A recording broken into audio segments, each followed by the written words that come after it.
Okay, so now that we've applied sharpening to our digital negative file, things are looking a little more crisp and interesting. Let's go ahead and talk about noise reduction. The noise reduction feature in Camera Raw 6 is one of the biggest improvements in Photoshop CS5 in general. Obviously, a lot of what we do as photographers and artists starts with our digital negatives and raw files. If we're unable to remove enough of the noise or sharpen things up enough or make the colors balanced the way we need them to, the end output can suffer a little bit as a result. So in Camera Raw 6, we're now able to remove a good deal more noise than we could in the past while maintaining or preserving our details and textures. So let's go ahead and take a look. I'll zoom in to 200% here because this is sort of a long-range shot. And what we have is a shot taken with the D200 that's a little bit older in terms of the noise technology. So we definitely don't have a really fancy new camera here. We have ISO 400 taken after sunset. So this is a scenario where you would expect a lot of noise. And if you look in the clouds, in the sky, along the trees, and if we pan down into the pool, you can see there is a good bit of color noise, but especially a lot of luminance noise. And that is really where Camera Raw 6's noise reduction shines. So what we're going to do here, first I'm going to turn the preview on and off so that you can get an idea of the original detail before the sharpening, an idea of the detail after the sharpening, and now we're going to apply the noise reduction so we can see if we maintain that general level of sharpness.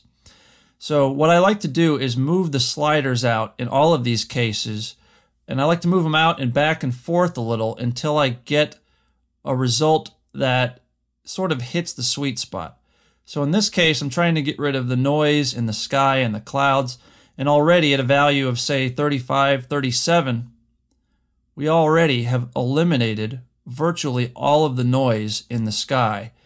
And maybe the palm fronds are a little bit softer here, but not tremendously so. And if we need to, we can use this new luminance detail slider.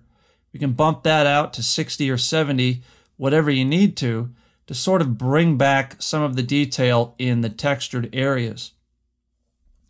Now, if you have a very high ISO image, like if you're using ISO 12,800 or maybe 6,400, a lot of the newer digital SLRs let you use very high ISO settings. You can use the luminance contrast slider to further protect the details and make sure that you're only eliminating the noise in your shots and not other areas of the image. So I'm going to go ahead and pan down to the pool here. Let's see if we can get rid of a little bit of this color noise in the pool. Some of that is just glow, but if I take the slider all the way to the right and all the way to the left, you can see we get some splotchiness right in here, sort of some greenish yellow splotches. And really that's all we're trying to do is to get rid of those. So maybe somewhere around 50, 55. And I might actually pull the detail back a little bit so it's a little bit less sensitive in terms of where it's protecting the textured details for the color noise.